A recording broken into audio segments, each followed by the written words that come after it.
Olá, seja muito bem-vindo ao Semana Legislativa. Aqui você confere o resumo das notícias que marcaram a semana na Câmara e na nossa cidade. E vamos aos destaques desta edição. Cursos técnicos têm sido a porta de entrada para muitos jovens e adultos no mercado de trabalho. Vamos te mostrar por que as empresas têm interesse nesse tipo de formação. E falando em qualificação profissional, o governo, em parceria com o Senai, lança o programa gratuito de formação profissional em cibersegurança. Expectativa é capacitar 30 mil pessoas. Campanha Janeiro Roxo alerta sobre os cuidados com a hanseníase. Doença já tem cura, mas muitas vezes o tratamento é comprometido pelo preconceito e falta de informação. E que tal praticar esporte nas férias? Esse é o tema de um projeto aprovado na Câmara que quer oferecer atividades esportivas e de lazer nos meses de descanso escolar. Vereadores retomam as sessões de Câmara na próxima semana e vamos te explicar sobre os ritos e os trabalhos em plenário. Ainda vamos falar sobre longevidade e dieta. Sabia que comer bem é um diferencial para viver mais? A gente te explica por quê. Seja muito bem-vindo. O Semana Legislativa está no ar.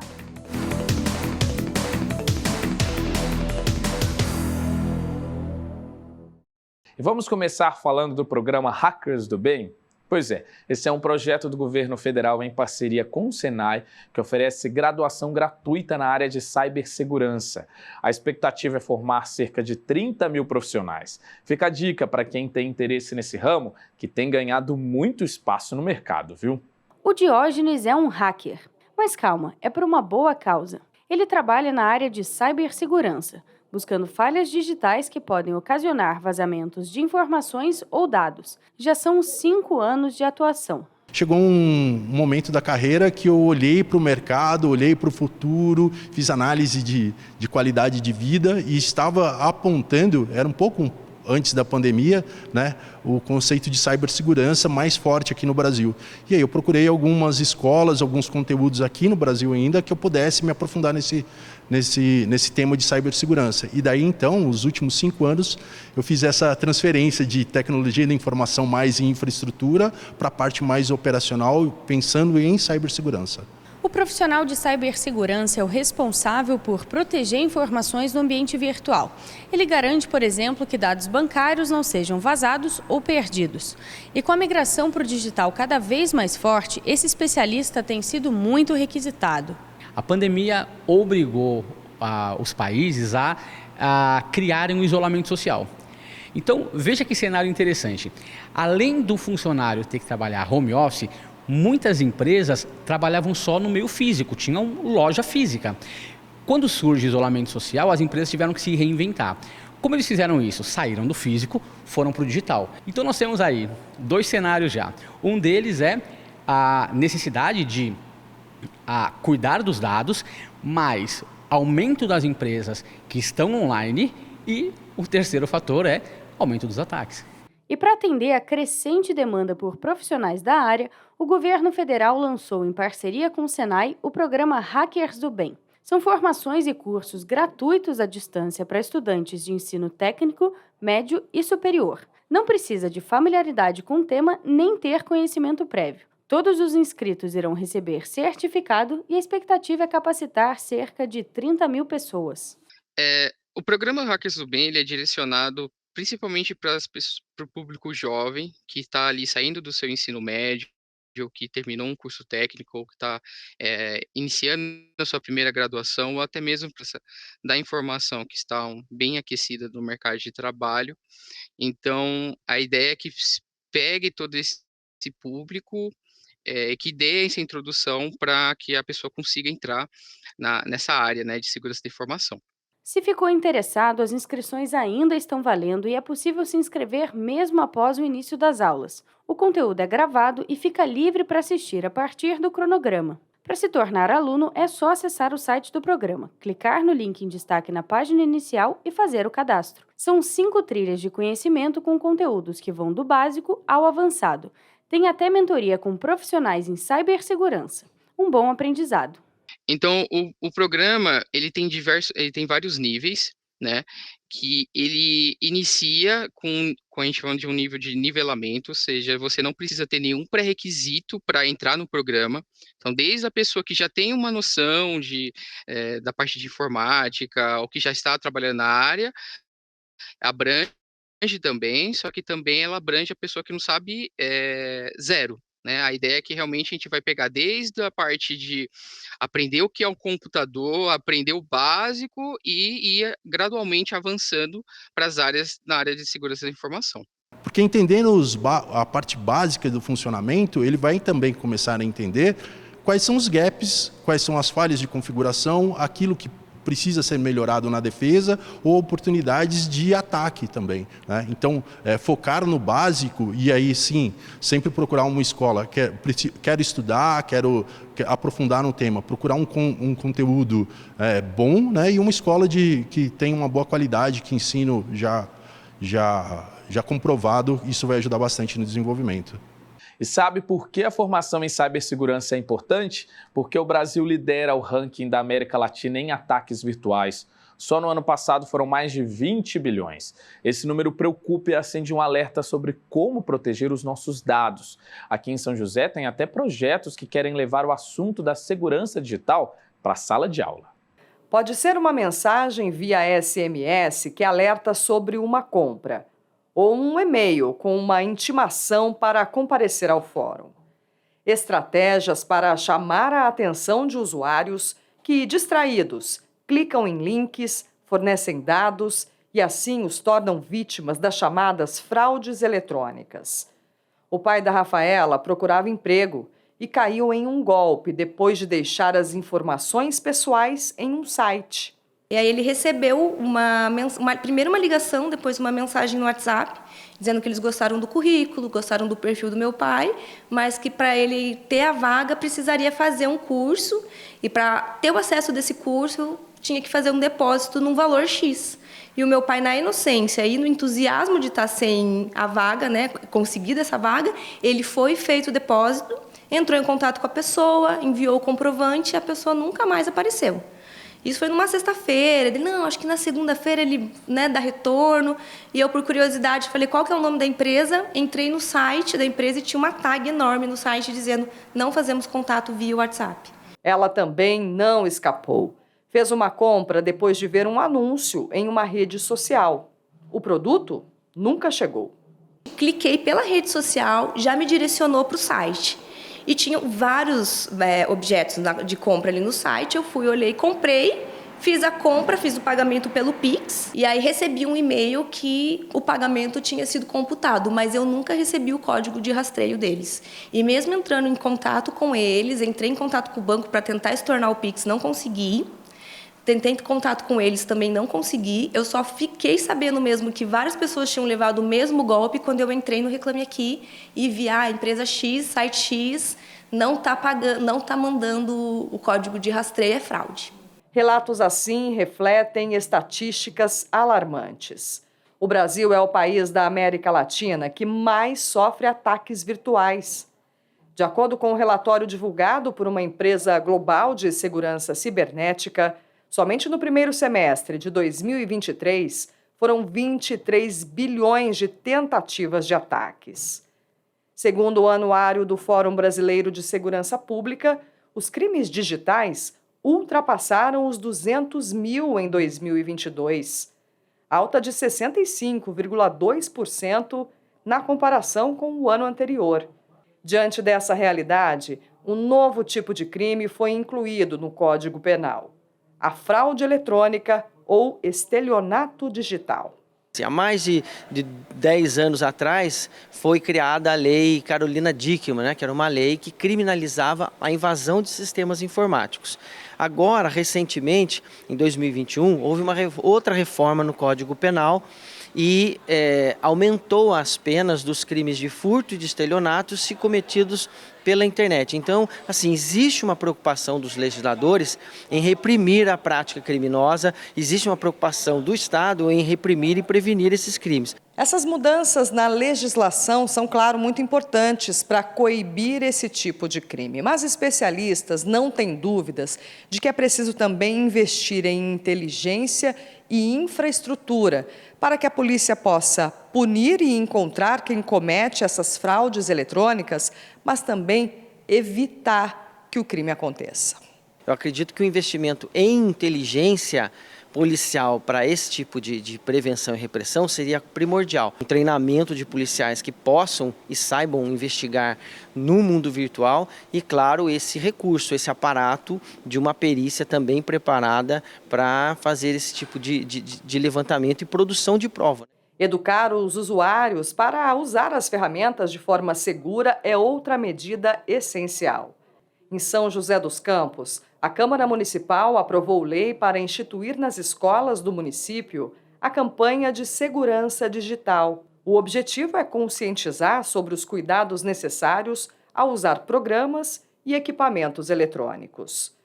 O advogado explica que o primeiro passo para não cair em armadilhas é desconfiar. Nós somos alvo desse tipo de crime o tempo todo, principalmente por SMS, né? Muitos criminosos mandam muitos SMS, muitos e-mails com links para a pessoa clicar, né? Avisando, olha, você tem uma conta que está atrasada, sua conta vence hoje, olha, você recebeu uma intimação do fórum, e a pessoa vê um link automaticamente ou pela preocupação, né, de realmente estar atrasada com a conta ou de estar sendo intimada para uma audiência, a pessoa clica no link e pronto. Ela ali clicou no link, ela abriu o seu dispositivo para a entrada dos vírus maliciosos. Essa escola da região sul de São José registra por dia mais de 400 acessos à rede interna. São alunos e funcionários que podem deixar o sistema exposto a riscos. Por isso, a direção adotou medidas para aumentar a segurança. Existe a possibilidade de você criar usuários para a pessoa acessar livremente a internet, obviamente com um limite de banda, com limite de velocidade, mas você também consegue criar grupos específicos para as pessoas acessarem somente o que for necessário para aquele grupo. Rafaela, que já teve prejuízos, está mais atenta e se cerca de cuidados para se proteger. Dentro de WhatsApp, quando a gente recebe aquela mensaginha assim, oi, tudo bem? Eu já bloqueio o contato. SMS de compra de banco, que também, foi aprovado o valor tal. Eu não confio. Eu vou direto no aplicativo do banco para ver se realmente está ali ou não. Eu tenho as senhas no meu celular e os aplicativos eu não deixo visível assim no plano de fundo. De banco, né? Já deixo ele guardadinho em outra pasta. E sempre que eu saio na rua, nesses aplicativos de banco, eu ativo a opção Estou na Rua. Porque se eu vier a ser assaltada, a pessoa não vai ter acesso a esses aplicativos. E tem muita gente conseguindo um emprego depois de fazer um curso técnico, viu? Principalmente para os jovens, eles são uma porta de entrada para o primeiro emprego. Sabe qual outro dado muito interessante? Quando há investimento público na oferta desses cursos, há retorno para o país. A renda gerada com a contratação supera o gasto com a formação do aluno. Legal, né? Mais uma prova de que qualificação e busca por trabalho caminham juntas. O Eric e a Yuki se formaram em cursos técnicos do CEPAS no ano passado. No caso dele, a área escolhida foi a mecânica. Deu resultado. Hoje o Eric já trabalha na área. No momento estou trabalhando como desenhista mecânico e por conta do curso mecânico do CEPAS, me proporcionou a ter um desenvolvimento na parte também da matemática, dos cursos do conhecimento técnico em mecânica, né? Já a Yuki pode dizer que a formação e o trabalho caminharam lado a lado. Isso porque ela começou o curso técnico de administração dias depois de abrir uma doceria. Cada aprendizado já era aplicado na loja. Como eu já conhecia o CEPAS, eu me ingressei novamente em administração aqui no CEPAS, vendo que acabei em um ano, né, o curso então é bem rápido. Então, durante o curso, eu consegui aplicar muitos métodos, ferramentas que a gente aprende aqui no curso. Durante o curso mesmo, que estava acontecendo, eu estava aplicando no meu negócio. O CEPAS é um centro de educação que atua em parceria com a prefeitura e oferece de forma gratuita cursos técnicos em diversas áreas. Além de ser um apoio na qualificação profissional, essa formação, quando apoiada pelo poder público, ainda traz retorno. Segundo uma pesquisa nacional desenvolvida por instituições financeiras e de educação, o ensino técnico está entre os investimentos públicos mais rentáveis do Brasil.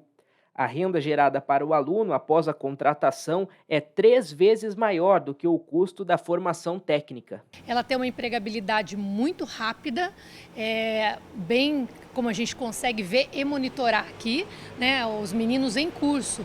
Muitos dos empresários locais vêm buscá-los aqui para estágio, para o programa de aprendizagem. Então eles já rapidamente, isso quando eles não conseguem já montar o próprio negócio, que a gente tem uma vertente muito séria e forte. E os dados mostram que o ensino técnico não está atrelado somente à conquista pelo emprego. Se comparado a quem tem apenas o ensino médio, os salários também são maiores, em média 12%. Um profissional que ele é formado na área, ele já tem um registro próprio, então ele tem uma formação, uma mão de obra especializada que não vai ser, o próprio mercado de trabalho vai melhor valorizar esse profissional, ele não vai buscar fora esse profissional. Então São José dos Campos, acho que ela faz isso assertivamente, ela valoriza esse munícipe, fazendo com que esse investimento fique em São José dos Campos, né? E tem uma mão de obra aí qualificada. Para quem se interessou, o CEPAS tem 11 cursos disponíveis no modelo presencial. A entrada é por meio de processo seletivo e os alunos, além do acompanhamento dos professores, ainda contam com outro apoio. Para que a probabilidade de conseguir um emprego logo após o término do curso seja ainda maior, é feito um estudo para mapear e identificar quais as áreas de atuação estão sendo mais procuradas pelo mercado de trabalho aqui da cidade. A gente sempre está montando de acordo com as demandas do mercado de trabalho. Então vão surgir novos mercados, vai surgir o aeroporto, vai trazer uma nova indústria para São José dos Campos. A gente procura estar montando os cursos de acordo com as vagas de mercado de trabalho de São José dos Campos para que a mão de obra já esteja qualificada. Nessa outra escola, o foco também é mercado de trabalho. Aqui a demanda das empresas por profissionais e as áreas mais promissoras são um fator importante para a definição dos cursos oferecidos. O curso técnico, né, ele visa a profissionalização desse aluno e também a empregabilidade, né, o mercado de trabalho absorver essa demanda. Então aqui em São José, hoje a gente tem mais de 14 cursos técnicos ofertados aqui na unidade. E a maioria desses cursos, eles são voltados já pensando nas tendências do que o mercado daqui pode absorver, de São José e do Vale do Paraíba como um todo. Aqui, a preparação, além de teórica, também é prática, para que os alunos se acostumem com o que vão trabalhar no futuro próximo.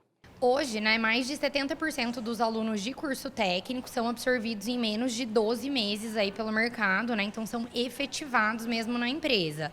É o que eu falei, a gente tem uma plataforma de estágio, mas a gente também trabalha com outras possibilidades, né?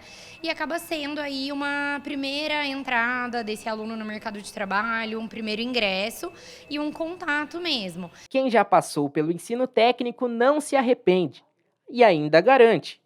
É sempre um bom caminho para conseguir a tão sonhada vaga de emprego. O aluno aqui, o jovem aqui, ele termina muito rápido e aprende muita coisa, né? Então ele tem uma noção de todos os assuntos que abrange aquela formação. Não basta só conhecimento, né? Basta também você ter a força de vontade e perseverança, porque no mercado de trabalho, no momento, é difícil você encontrar bons profissionais. E um bom profissional não se baseia só no conhecimento. E para quem conseguiu uma vaga de emprego, está recebendo salário, está feliz, né? Mas será que o pagamento no fim do mês é suficiente? Para os trabalhadores que recebem o salário mínimo, esse ano teve reajuste. O valor do salário mínimo fechou em R$ 1.412. E dá para pagar as contas, alimentar bem e ainda salvar um dinheirinho com o salário mínimo? A gente foi apurar para saber. O salário no fim do mês, tá dando para pagar as contas? A gente até vê ali, oferta. Mas as pessoas estão conseguindo encher as sacolas? Hoje a gente precisa pensar um pouquinho para poder fazer boas escolhas, para fazer o dinheiro dar até o final do mês. Tem que haver um planejamento, sim. Senão não dá.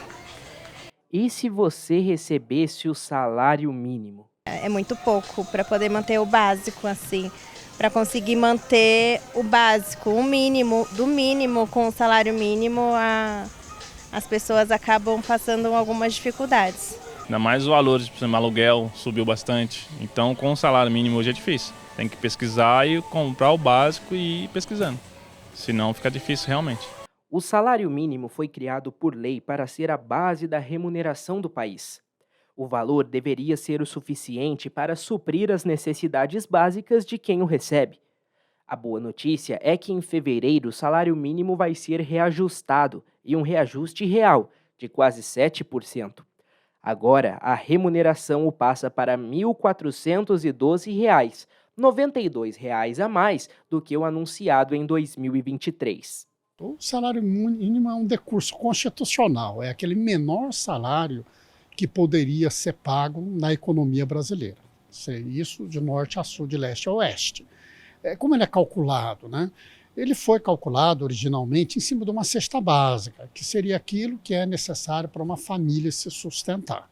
Só que ao longo do tempo, né, esse valor de cesta básica foi aumentando, o salário mínimo nem sempre, e aí as coisas ficaram um pouco defasadas hoje daquilo que seria uma cesta básica calculada hoje e o valor do salário mínimo. O último censo do IBGE mostrou que 60% da população brasileira vive com apenas um salário mínimo por mês, ou seja, a maioria dos brasileiros. Aqui em São José, a realidade é melhor do que a nacional. A média salarial dos joseenses fica entre 3 a 4 salários. Então, por lei, ele é reajustado no mínimo no valor da inflação do ano anterior. Então, o ano anterior, a inflação foi 3,85%. Então, a rigor, o mínimo que seria reajustado nesse ano seria de 3,85%. Bom, entretanto, o governo deu 3% a mais, né, que um sobre o outro dá esse 6,97% de aumento do salário mínimo. Isso significa um ganho real em relação à inflação. Há de se convir que R$ 92 não se dá para fazer muito. Agora, a somatória disso injeta na economia aproximadamente 70 bilhões de reais e vai favorecer aí 60 milhões de brasileiros. Um cálculo do Departamento Intersindical de Estatística e Estudos Socioeconômicos apontou que o salário mínimo ideal para uma família de 4 pessoas, por exemplo, seria de aproximadamente R$ 6.500. Valor que é quase 5 vezes maior do que o salário após o reajuste. E para quem precisa dar conta de todas as despesas, como se programar e se organizar para isso? Nós estaríamos pensando uma família vivendo com R$ 1.412. Se levar em conta salário, que tenha que pagar aluguel, que tem que se alimentar, que tem que pagar luz, transporte, realmente esse é um valor pequeno, né? Uma família que está estritamente no nível do salário mínimo, ela está no mínimo da exigência necessária. E talvez nem atinja isso, dependendo da região que essa família esteja morando. O jeito é poupar o máximo e optar pelos produtos mais em conta. Nada de luxo.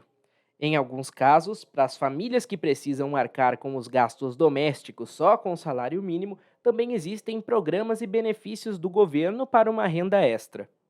Com controle e organização, o brasileiro vai fazendo o que dá para levar a comida para casa. A gente só pode gastar aquilo que a gente ganha. Então, o que a gente sempre aconselha é ajustar o nosso gasto, o atendimento das nossas necessidades, aquilo que a gente ganha. Não tem outro caminho, né? A pessoa vai ter que buscar produtos mais baratos, serviços mais baratos, vão ter que buscar os programas sociais do governo para ter auxílios, enfim, não existe mágica nisso, né? Ela terá que buscar algum processo que possa, inclusive, aumentar, né, o recebimento de renda extra. E agora a gente vai para uma pausa rapidinho. No próximo bloco vamos falar de saúde e esporte. Campanha Janeiro Roxo conscientiza sobre o tratamento e os cuidados com a hanseníase, que tem cura. E um projeto aprovado quer levar atividades físicas para as pessoas de todas as idades no período das férias. A gente volta já.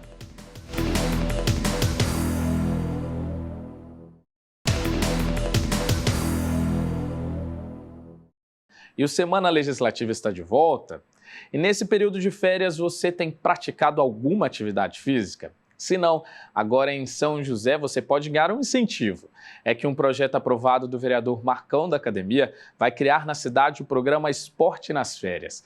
A ideia é aproveitar o período das férias para oferecer atividades em parques, praças e centros poliesportivos. O patins tem sido um companheiro da Yasmin durante as férias. A cada dia ela aprende uma manobra nova. Eu tô evoluindo cada dia mais. Cada dia eu treino uma manobra e tá sendo incrível aqui. Já o João escolheu o basquete e aos poucos ele passa a conhecer as regras do jogo. Assim, fazer uma cesta para fazer ponto.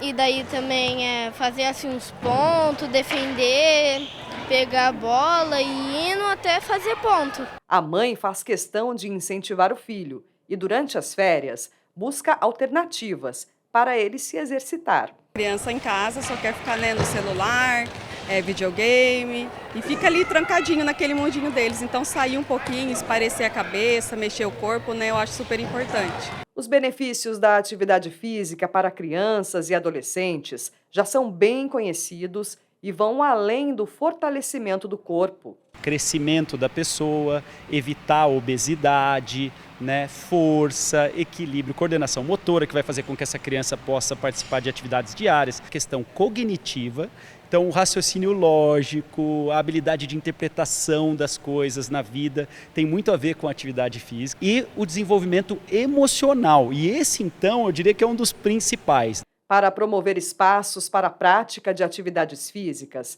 a Câmara Municipal aprovou um projeto de lei do vereador Marcão da Academia que cria o programa Esporte nas Férias. A ideia é oferecer atividades em praças, parques e centros esportivos da cidade. A ideia do projeto é fortalecer já alguns programas que existem através da Secretaria de Esporte, alguns programas de lazer, em momentos de férias. Quando você está em férias, você tem as férias escolares e também tem as férias até dos prestadores de serviços, profissionais de educação física, que são contratados pela prefeitura, que exercem sua função na propagação de atividade esportiva e outras atividades. O objetivo da proposta é promover ações gratuitas para pessoas de todas as idades e sempre com a orientação de profissionais. As práticas devem ser realizadas em espaços públicos durante o período de férias.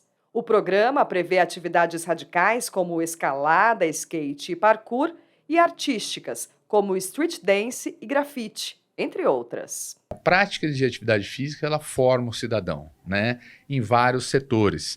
Tanto na questão da convivência com o próximo, entender regras, criar estratégias, como na questão de prevenção, assim como segurança, quando você ocupa um espaço, e principalmente espaços esportivos com projetos, com programas, você levando ali, trazendo os jovens principalmente para aquele momento, para praticar esporte, você está tirando os jovens da rua e está através do esporte formando um cidadão de bem.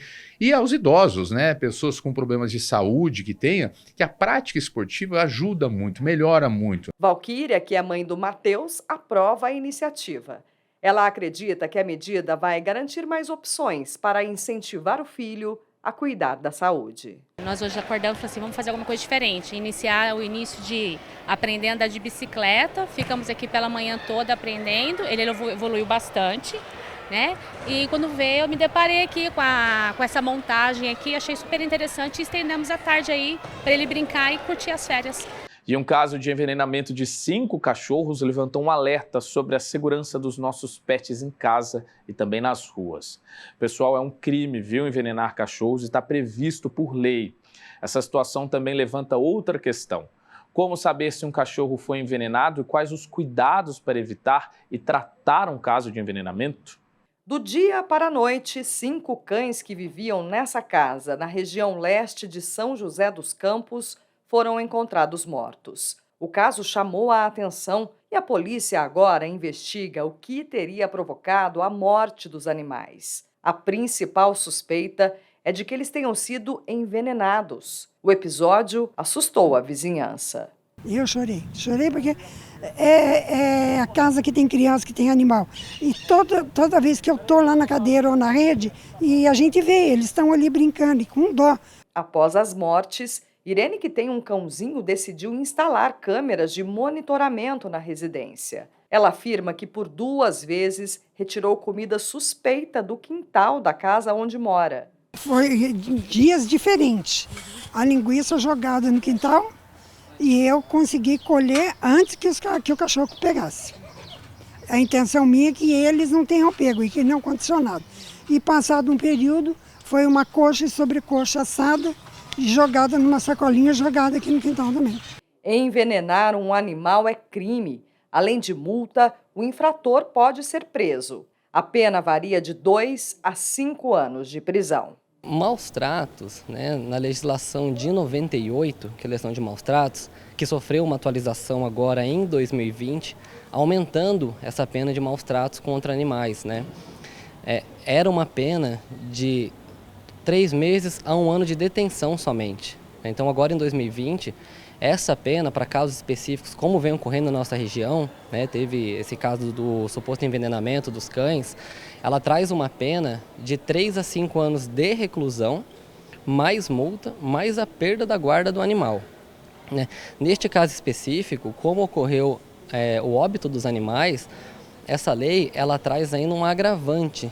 Outras penas para crimes contra animais também estão previstas em leis aprovadas pela Câmara. Aqui em São José, quem cometer maus tratos pode ficar impedido de ser nomeado para cargos públicos. Mesmo assim, apesar dos avanços na legislação, esse tipo de crime ainda é comum. Nessa clínica da região sul, 5% dos atendimentos são de cães e gatos envenenados. Por conta de uma briga, ou os vizinhos ainda têm uma raiva do animal pelo barulho, ou aquele animal ele vai no quintal, faz xixi, faz cocô na casa desse vizinho. Então é bem comum que as pessoas ainda envenenem os animais. O médico veterinário explica quais são os principais sintomas de envenenamento e alerta sobre o que fazer quando há suspeita. Geralmente esses animais apresentam a salivação excessiva, apresentam vômitos, diarreia, né? Um pouco de incoordenação motora,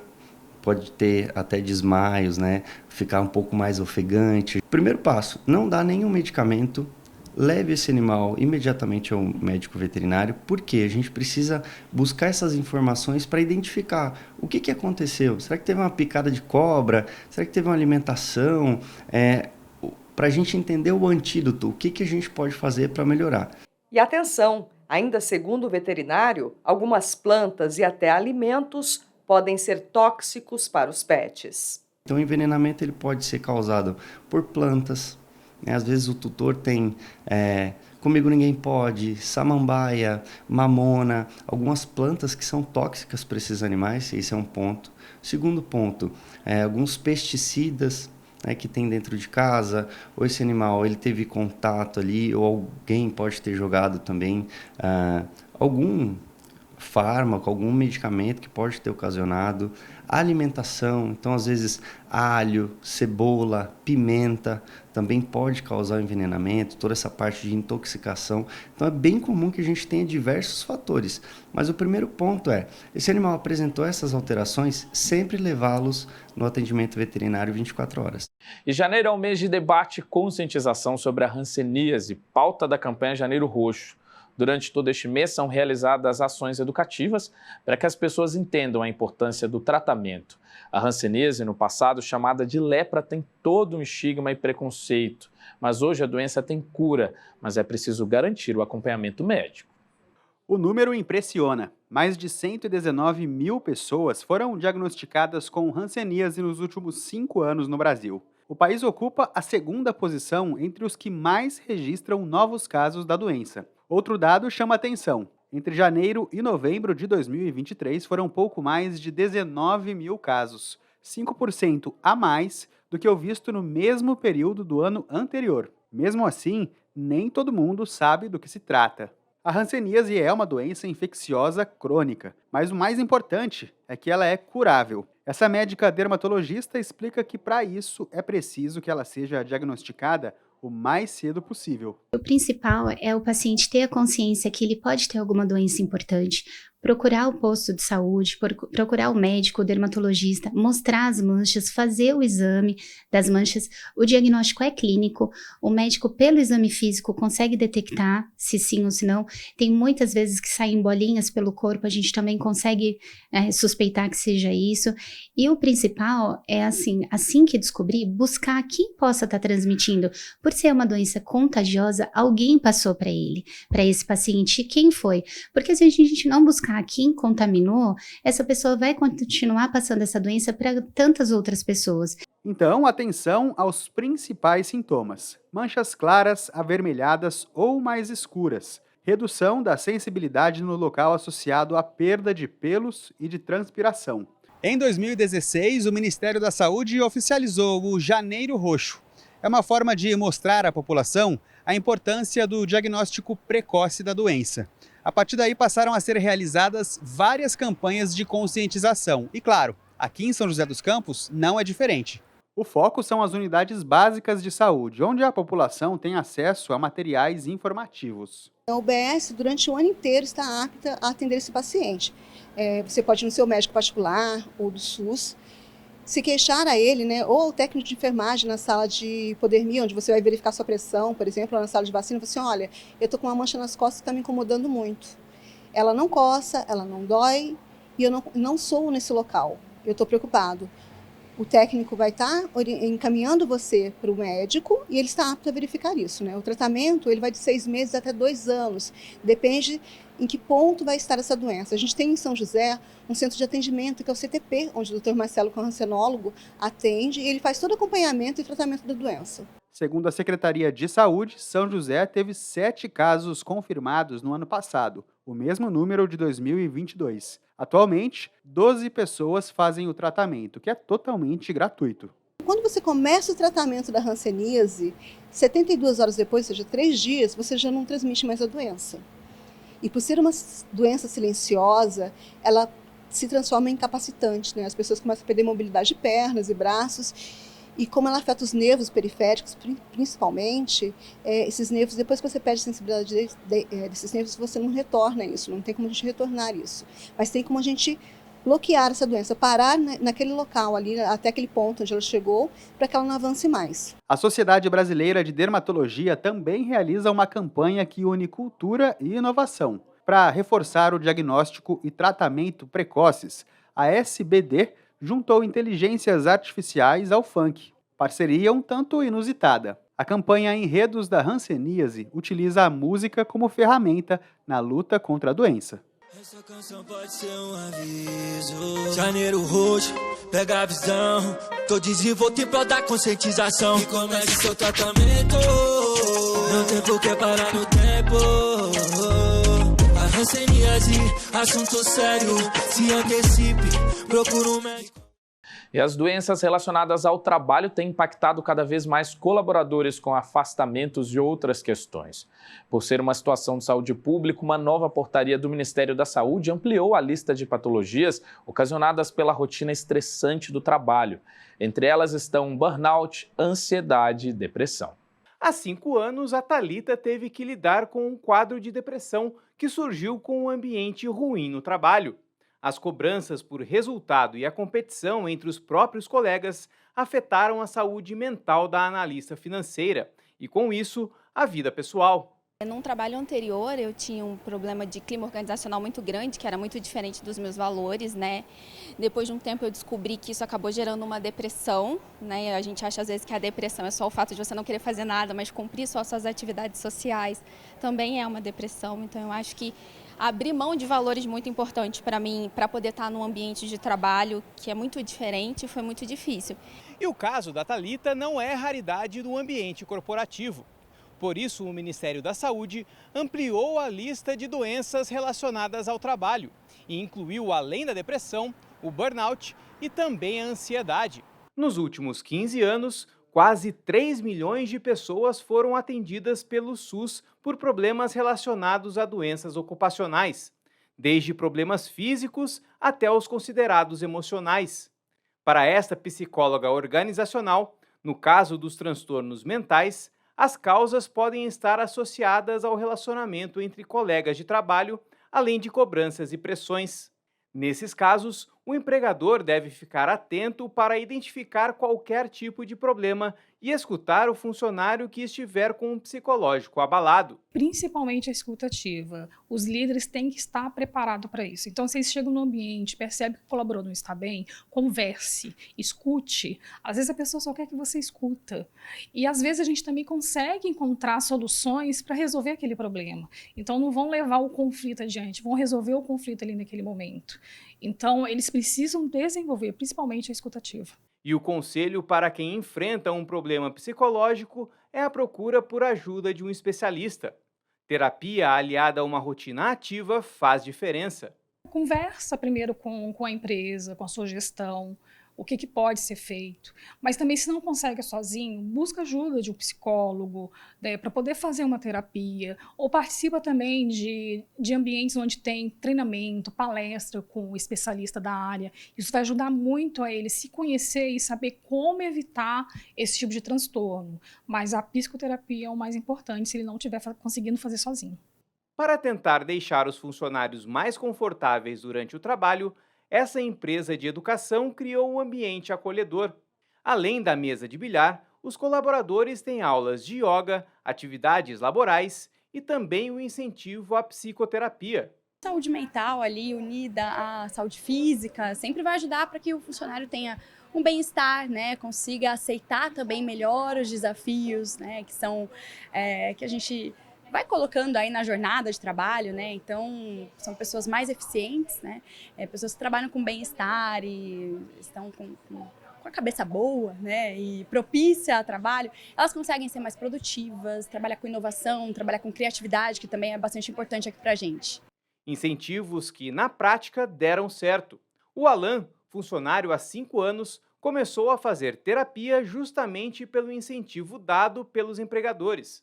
O ambiente de trabalho amigável também ajudou, e ele tem até um local favorito. Principalmente a copa, né? O cafezinho ali ao longo do dia, se conseguir dar aquela parada, tomar um café, dar uma respirada, encontrar ali de repente com um determinado colega, esse momento de descompressão faz com que você tenha não só, logicamente, um momento de descompressão, esse respiro, mas também ajuda bastante na criatividade do dia a dia ali. A gente rola muita coisa ali nesse momento de descompressão, com certeza.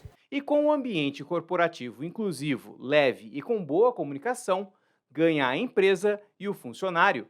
E a empresa, ela aumenta a sua produtividade. Então é muito importante a empresa olhar que o colaborador ele precisa ser cuidado para que ela também tenha bons resultados. E além de tudo, a gente também tem que olhar para o fator humano, né? Que eu estou num lugar que tem tudo a ver com isso, que tem um clima agradável e que eu vou estar sempre tendo um respaldo e que a gente vai ter pessoas que vão ajudar a gente nesses momentos é muito importante. Um ambiente colaborativo, com as pessoas saudáveis, aumenta consequentemente a produtividade e faz com que a gente tenha melhores resultados, tanto individualmente, né, eu dentro da minha vida profissional, como também para a empresa, sem dúvida. E a gente vai para mais um intervalo e no próximo bloco vamos falar do retorno das sessões aqui na Câmara. A primeira sessão já é na próxima quinta-feira. Também vamos te mostrar que dieta é uma grande aliada da longevidade, e não só isso, viu? Da qualidade de vida também. É rapidinho, a gente volta já.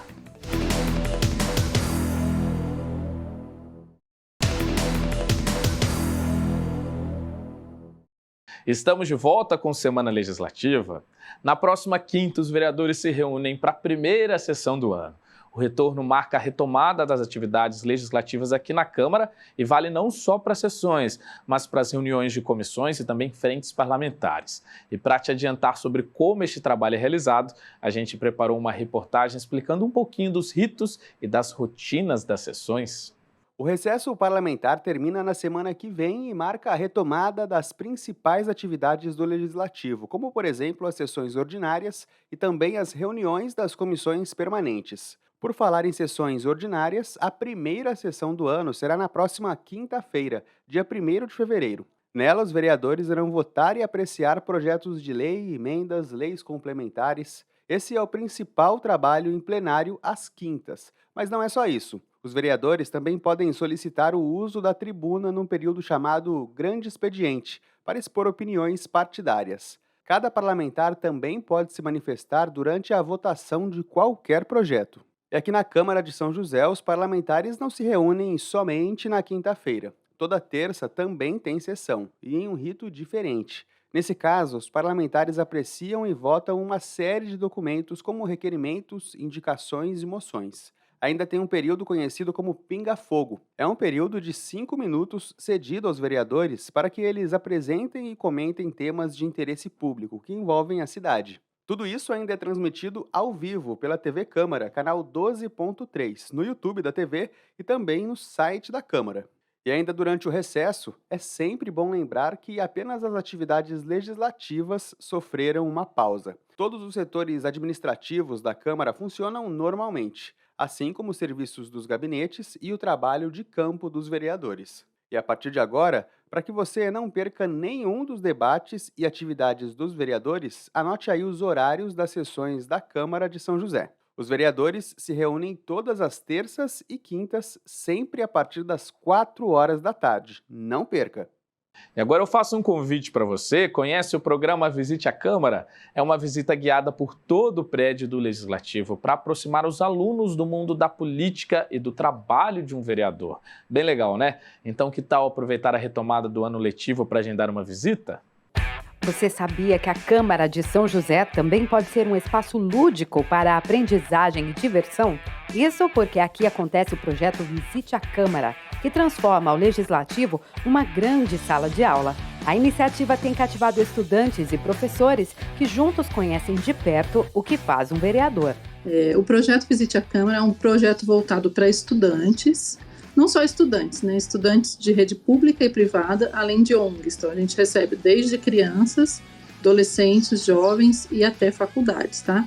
A gente recebe eles para mostrar um pouquinho mais de perto como que é o poder legislativo, as diferenças do poder legislativo, do poder executivo, né? Muitos têm dúvida entre o papel que o prefeito faz e o que os vereadores fazem. Então, ali a gente consegue sanar um pouco de dúvida deles, além do contato direto com um dos vereadores que a gente sempre convida, né, para cada visita estipulada. O roteiro da visita guiada é todo pensado para ser didático e interativo. Durante o trajeto, os alunos descobrem curiosidades sobre ex-vereadores, conhecem as honrarias da Câmara, que premiam pessoas e ações importantes, além da história da cidade. E sabe outro fato curioso comentado na visita? É que o prédio do Legislativo foi inspirado no avião 14 bis. Seguimos pelos gabinetes, então eles conhecem alguns dos gabinetes dos vereadores. Passamos pela sala de cerimonial, passamos pelo hall, onde a gente tem algumas fotos que mostram para eles sobre os distritos, né, da cidade. E ali, próximo ao plenário, nós temos uma foto do nosso do prédio da Câmara. Esse prédio é um prédio, né, novo, relativamente novo, construído em 2002, e ele foi feito através da foto do avião 14 bis. Então é uma homenagem que a cidade fez, né, que a Câmara fez para a cidade, por ser uma cidade da aviação.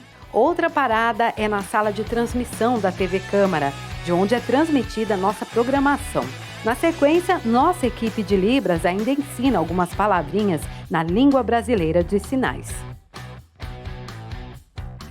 A tribuna no plenário é um dos pontos altos do passeio. Aqui, as crianças aprendem a importância da participação popular e simulam uma audiência pública com direito a perguntas aos vereadores. Eu acho muito interessante esse projeto Visite a Câmara, principalmente com foco nas crianças. É onde elas estão conhecendo o mundo, elas estão aprendendo, dando seus primeiros passos.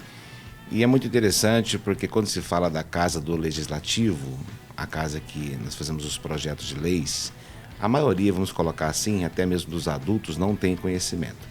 Então, quando a criança, quando tem essa iniciativa da escola de agendar aqui com a Câmara Municipal a visita aos alunos, ele sai daqui sabendo mais, conhecendo um pouco mais da cidade. O projeto Visite a Câmara é uma oportunidade de despertar nas crianças a cidadania e o interesse pela política de uma forma descontraída.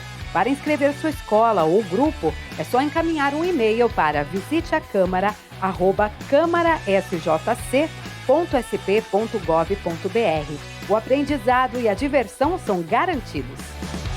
Bom, eu acho que todo mundo já ouviu o termo expectativa de vida, né? Ela mede a idade média de vida da população de um país. Isso ajuda a saber se estamos vivendo mais e diretamente envelhecendo mais. A boa notícia é que a expectativa de vida no Brasil voltou a crescer após uma queda na pandemia. Sinal de que melhoramos a qualidade de vida, mas que é preciso pensar políticas públicas para acolher a população que está vivendo mais. Na juventude, Olga não imaginava que teria tanta vitalidade aos 74 anos.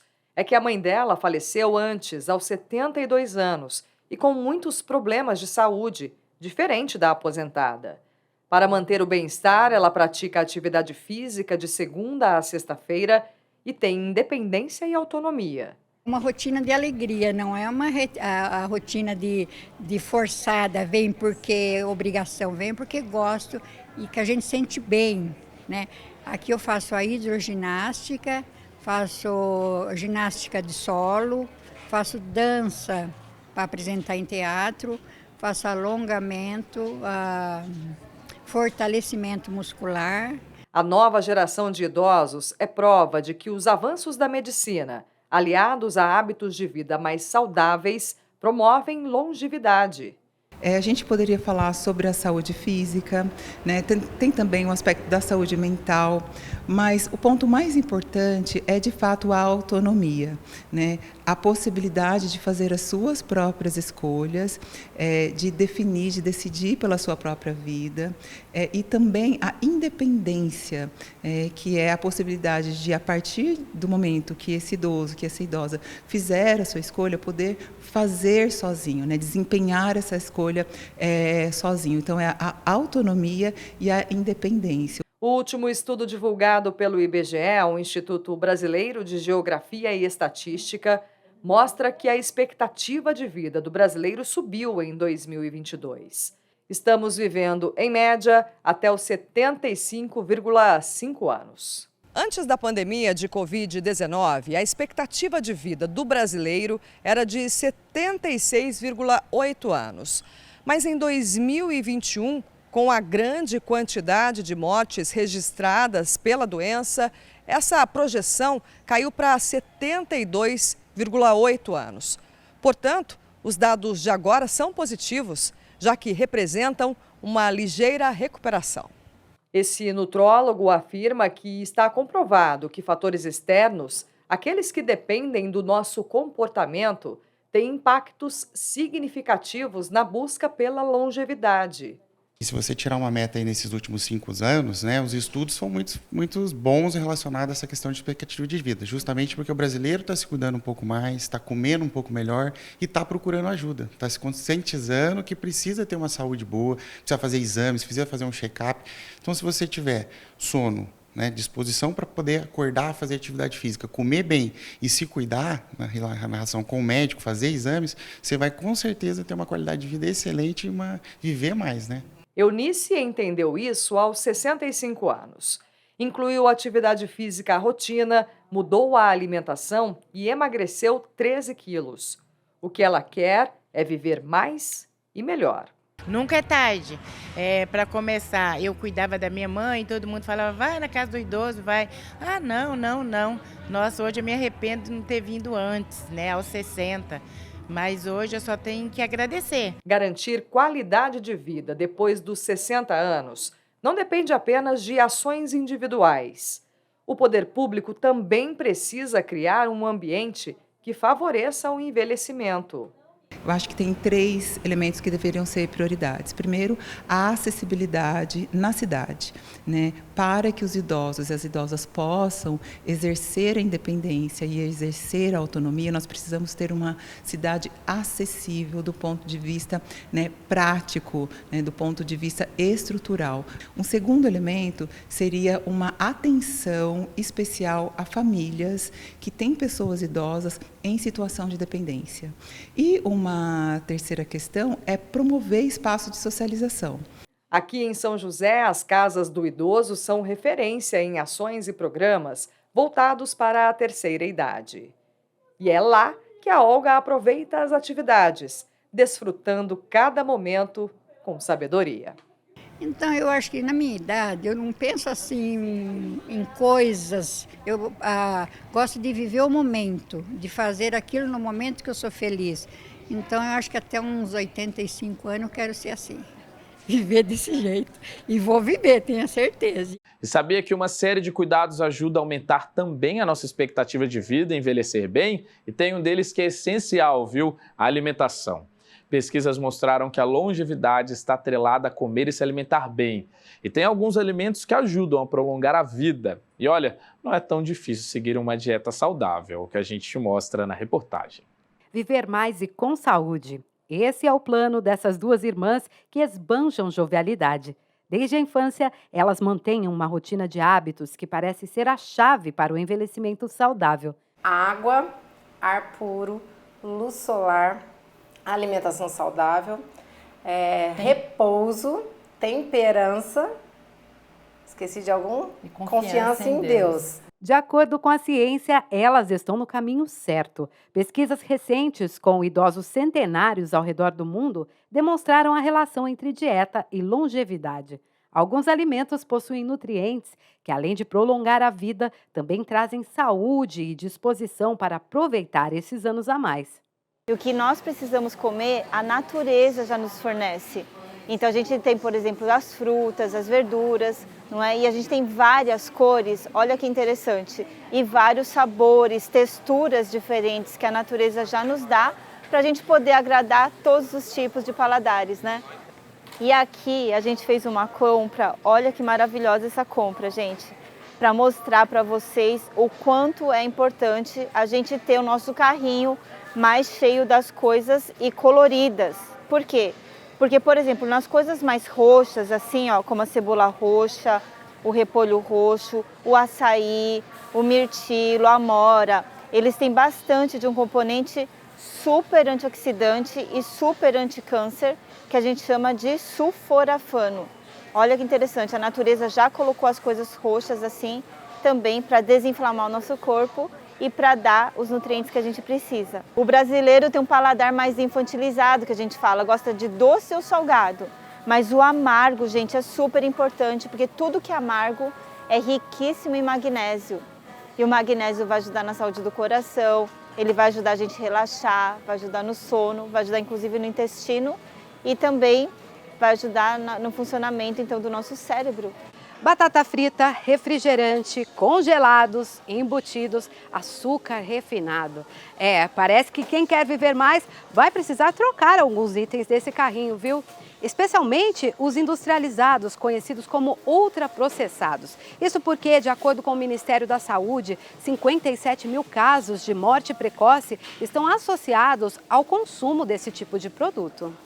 E uma boa alimentação não vai apenas prevenir doenças. O cuidado com uma dieta saudável vai além. Mantém nosso corpo e mente ativos e nos dá mais energia e disposição. Não só isso, a pele também agradece. Afinal, a gente quer viver mais e com aparência mais jovem. Aqui a gente tem também nesse carrinho, olha só, a cenoura, que todo mundo já sabe, não é? Que vai dar o bronze, porque ela é rica em beta-caroteno. Tudo na natureza que for laranja, como a abóbora, a cenoura, o pimentão aqui, o tomate, tem bastante beta-caroteno, que também é um anti-inflamatório e antioxidante. Então o antioxidante ele vai funcionar como um anti-radicais livres. No processo de envelhecimento, a gente está o tempo inteiro produzindo radicais livres que vão envelhecer a nossa pele, vai envelhecer o cabelo, vai envelhecer o coração.